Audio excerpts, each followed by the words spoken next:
Oh boy, everyone's favorite insulation coming at you today on Samcraft.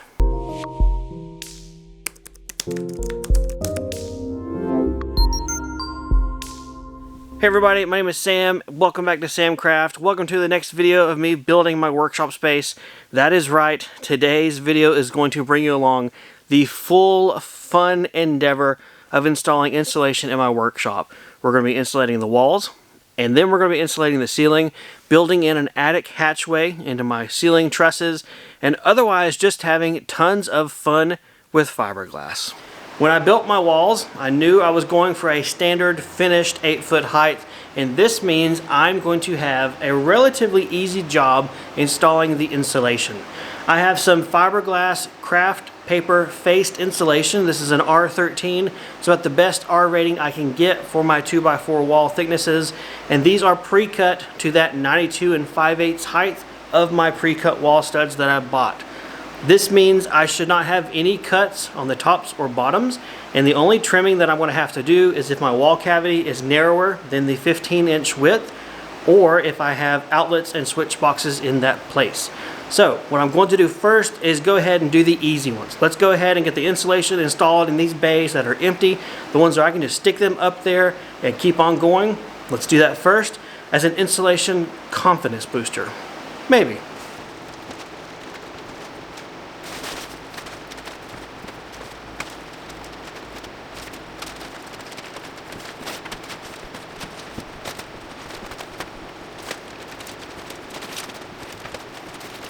Real time, that was right at 4.5 minutes. Installing it this way with the walls framed out to their standard heights that a lot of building materials are made to not only saves a ton of material, but it saves a ton of labor. Awesome. So you guys have seen the process.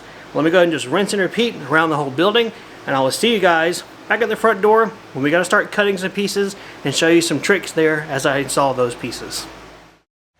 Alright guys, we're here with our first cavity. I just stuffed the wires in the box to get it out of the way.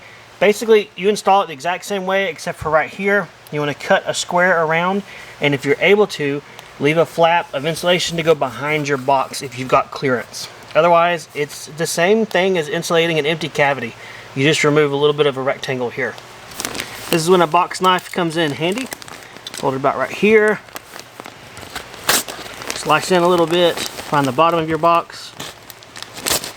Slice right there. Kind of feel behind the paper where it is. What I like to do is once I get the vapor barrier out of the way, we'll go ahead and push that around behind the box to make sure I get some insulation behind it for sure. And then I will fluff it up, filling in the cavity the rest of the way. I cut this one a little bit too far, but that's okay. That's what this excess can be used for. And put it right in place there, and it'll be fine. It's not a perfect vapor barrier seal, but again, this is a workshop, so it'll be alright. Let's see if I can't do a better job with this one. Really trying to do good here, guys. That first one was terrible, wasn't it?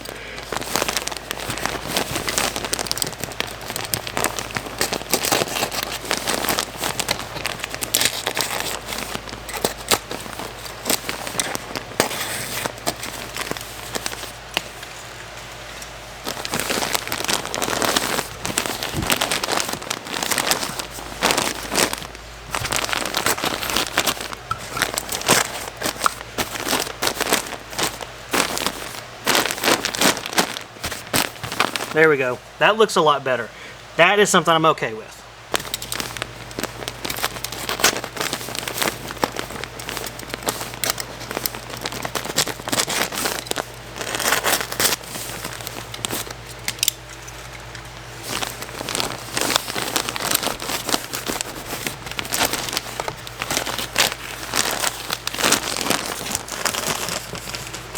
Alright, so I've worked my way around the workshop, and I'm here at a couple of interesting points that I want to show you, at least my technique on how I do them. First up, we have a full floor-to-ceiling bay that is not as wide as the insulation bats are, so I'll show you how I cut those. Then we have the tiny little slots below the window, show you how I fill that in with small cuts. And then we have the, I'll say half-height wall that's below the windows. So there's one bay that's half height and the other one has an outlet. I'll just show you that as well. The technique is nothing fancy, it is nothing spectacular, it's just a matter of cutting things to fit, but showing you how I do it might help, or might show you a way that is beneficial. I don't know. If I don't show you guys, you're not going to see it, and it's not going to be of help at all. So I might as well drag you along for some different cuts. We have a wall section here that is narrower than the insulation is wide. I like to butt it up against the wall and take and cut a slit right in the middle of my wall stud here. That way it's about 3/4 of an inch wider than the actual space. Then I carry it over to a board and go ahead and slice it through. So this is just a leftover piece of siding, actually from when the windows were cut out of the workshop. If you look at most insulation, it's got a lot of text and patterns, but sometimes they also have lines on it, and you can just follow the distance. Say we're about a thumb width off of this red line. It's easy just to take this, take your knife, and just go through, staying the same distance off your pattern. The first pass, you just want to cut through the paper. Don't try and go through all of it at once. You'll end up tearing the paper. So just take a light pass, just cut the paper, top to bottom, and then flip the piece over and do the same thing on the back side, going top to bottom.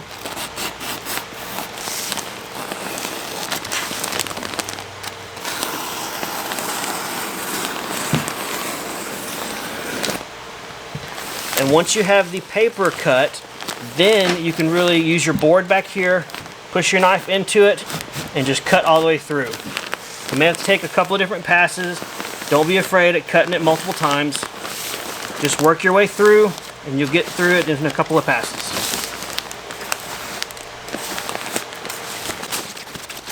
A longer blade on a utility knife would make this job easier. I just have a standard box blade, but it still gets the job done.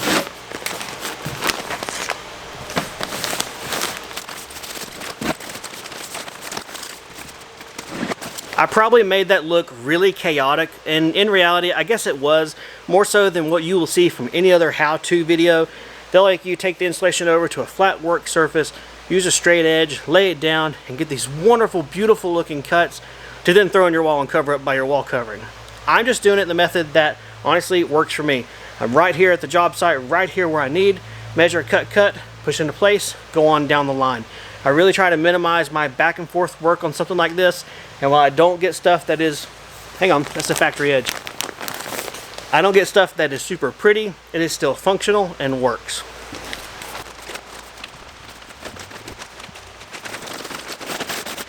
For the sections below my window where I have small little gaps, I just cut a scrap piece of insulation, just as wide as it needs to be, as tall as it needs to be, and I try and make sure I maintain the craft paper backing, or facing. It's not a backing, it's a face. Try and maintain that, and then just work it into the cavity, making sure I don't just squish it in there and make it tight like a little crumpled piece of insulation. You gotta remember to maintain your fluff. Fluff is what keeps you warm or cool in the summertime. So you want to make sure you keep your fluff and just fill it in as best you can.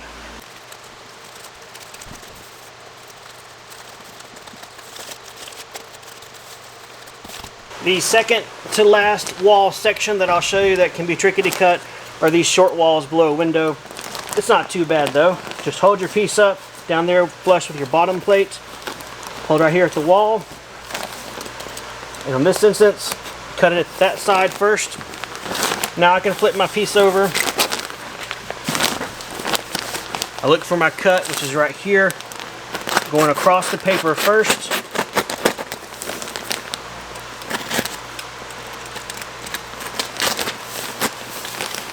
And then once I have the paper cut, I'll just carefully work my way up to halfway through, or the complete through of the insulations to have it fold in half. That's what I mean. And then since this first one also has an outlet in place, I'll just do the normal thing.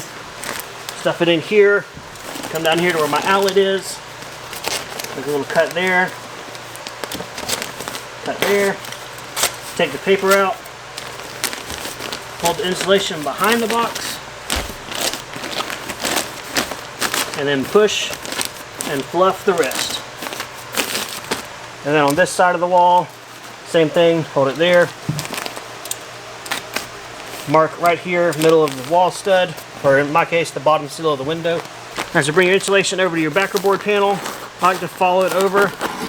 Go ahead and cut the extra fold on this side, And then I'll just walk my knife across, and then I can take it on and cut it off with the board. Let me just install it as normal and move on down the line. Well guys, the insulation installation went great. I did not really have any problems, and I finished up last night well into the dark. I just pushed through. The camera couldn't really be used in here much because it was so dark, but I continued and I got all of the insulation put into the wall cavities. What I really need to do to be totally finished is to go ahead and bring out the flaps on the craft paper backings or facing and staple them over the studs to continue with the moisture prevention, kind of a vapor barrier, not really, but just finish the installation of the insulation. To make the job easier, I have a tool here, sometimes called a hammer stapler or something along the lines. It is basically a stapler that you hit like a hammer, and it deposits staples every time you hit.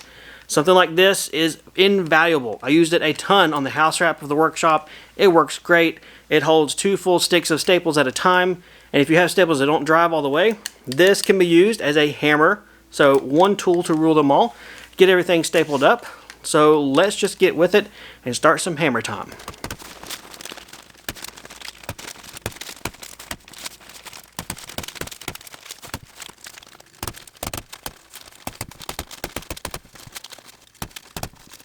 There you go guys, that's the general idea. Basically fold the flaps over the wall studs. If you can, fold one flap, the one beside it, use one staple to attach them both. If not, just go to town. Staple it as much as you can to the wall studs, giving yourself as good of a vapor barrier as you can achieve.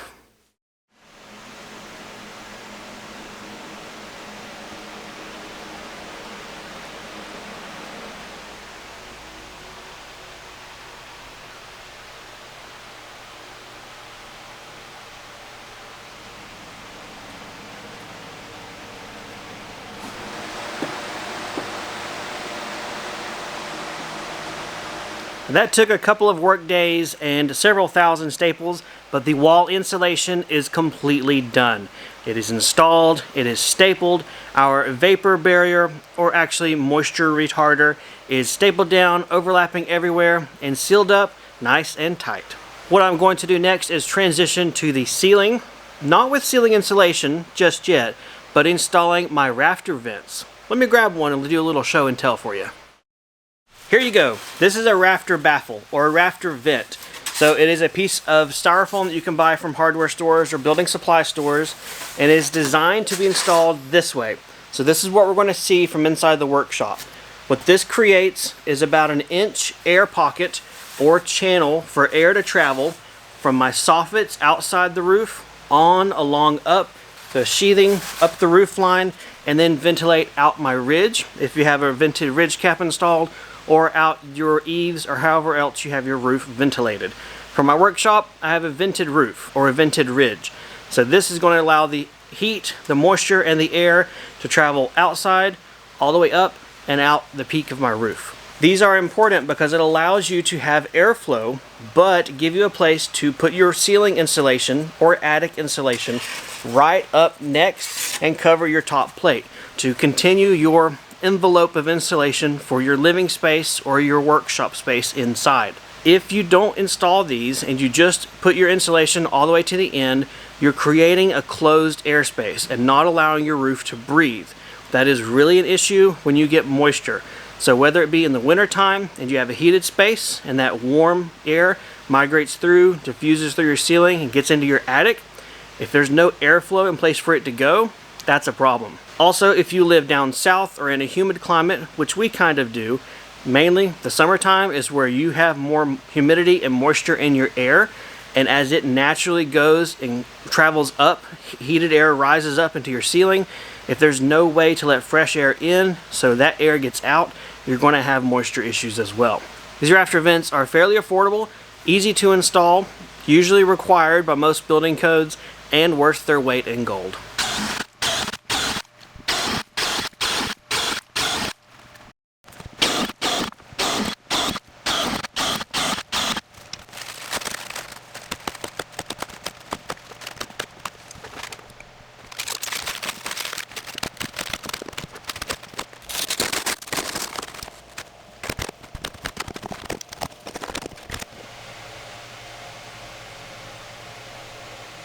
Down here on the ends of my roof where my fly rafters are framed out is the most complicated portion of installing rafter vents. What I decided to do to maintain that pathway of ventilation is to drill some 5/8 inch holes through these 2x4s that are in place or in the way of the rafter vents, and then install my rafter vents in 3 separate pieces. This allows me to have the airflow continue through the 2x4s and go on up out of the way like it needs to, while keeping the rafter vents in place to prevent the insulation from sealing up against my roof sheathing. It's a little cumbersome, especially with all of the truss braces that I've put into place and my rough electrical work already being done, but overall, it's not too bad. The benefits definitely outweigh the work that I'm putting in to have it done, and it's just another step of doing things right, because why start cutting corners now when I've come so far? That's what I tell myself. That's the motivation. Don't get cheap on me, Dotson. Hey guys, I'm way down here, but I'm pointing the camera at the action shot. So installing these rafter vents is fairly straightforward. It is a little more difficult with my installation because I have my truss bracing in place right here. Normally you would just lift it straight up and hold it in place, but I've got to fish the panel back over top of your head and then bring it through this section and slide it on down to the soffit. Once that is done, things get a lot easier. You basically just hold your rafter vent right where you want it, making sure you overhang your top plate outside. You don't want to cut yourself short because you're going to be stuffing insulation down that way above your wall. So hold it in place and then just staple it. Of course I ran out of staples, but hey, that's the way life goes, right? You just want enough so it doesn't fall down, and honestly your insulation from like this point forward is going to hold everything in place. So just enough to keep it here, and then your insulation is going to hold it in place. So don't go crazy with the staples. Unless you want to, then go for it.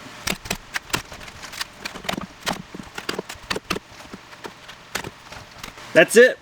One down, many, many more to go.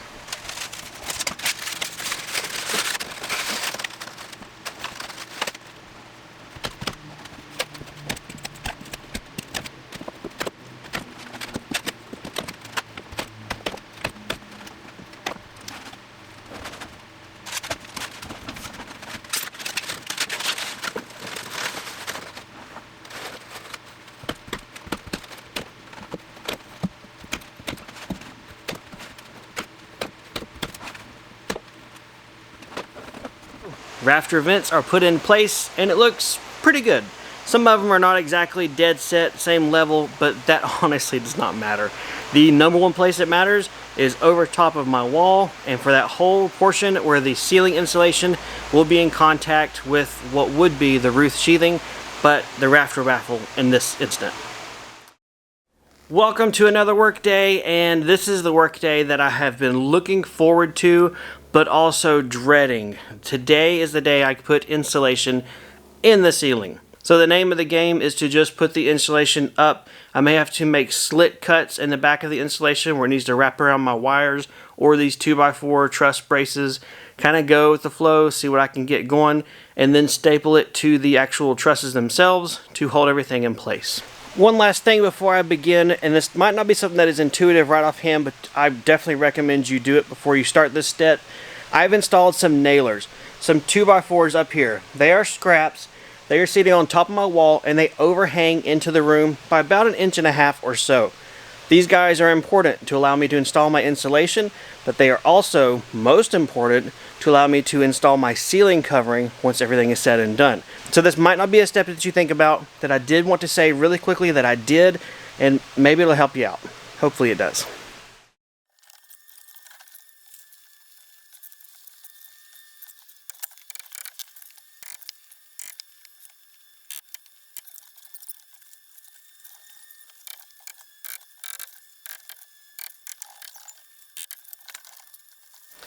This is going very, very easy, and I'm happy that it is. I was a little concerned. Okay, I honestly worked myself up thinking, oh my gosh, I've got all this stuff in the ceiling. The insulation is thicker than the bottom cord of the truss is thick. I've got to like cut some slits in the back. I've got to do relief cuts. How's it going to work around this, that, and the other? I I did all that for no reason. This is going fine. The areas where my truss bracing is in place, the insulation is just slightly compressing a little bit. I mean, it's going from, I think, 6.5 inch thick down to 3.5 inch thick. It's okay. It's doing that fine. And honestly, it's a piece of cake to install. Hands down, the #1 tool for this and every job that I've really done with the workshop inside has been that scaffolding platform right there. It has been worth its weight in gold every time I've used it and needed it. So that definitely is making the job so much easier. It's holding my tools with a little basket that I zip tie to a rail. It also has room for the insulation bats to be up there with me. And I mean, as you guys have seen a lot throughout this entire build series of the workshop, I'm on the platform and I'm just scooting around, moving around, and it's really nice. It saves a lot of ladder time. Otherwise, the name of the game is more of the same. I'm just putting the bats into place here. I'm probably going to do my 2 full bats and then move on down, not do my cuts. I'll save the cut pieces for after all the full pieces are in, but otherwise just keep doing the same stuff and work my way across the ceiling of the workshop.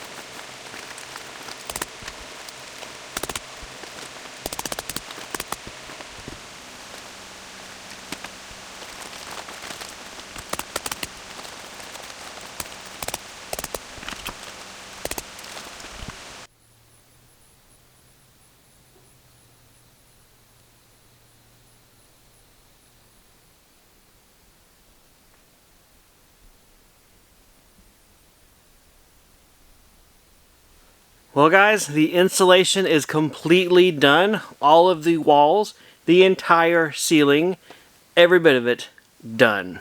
It is amazing how different it sounds in a room once you insulate it. You definitely lose all of the reverb or echo you have in a space whenever it's just the wall sheathing in here, and it's a lot quieter. It is nice to feel the temperature fluctuations, or rather the lack of, in the space now that it is insulated. Here in the mornings it is quite chilly still, and that chilliness stays till at least midday or beyond, and then as it heats up outside, it doesn't get too hot inside in here. So that's good. The insulation is doing its job. That is nice to know. Alright guys, that is it. Insulation is installed, the walls, the ceilings are done, so that's going to be it for this video.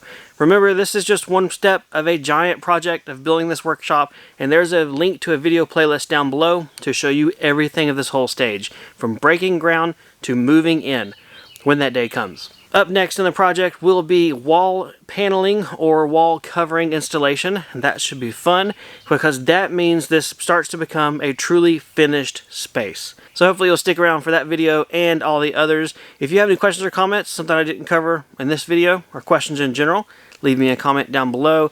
Otherwise, take care, and I'll see you guys next time in the workshop.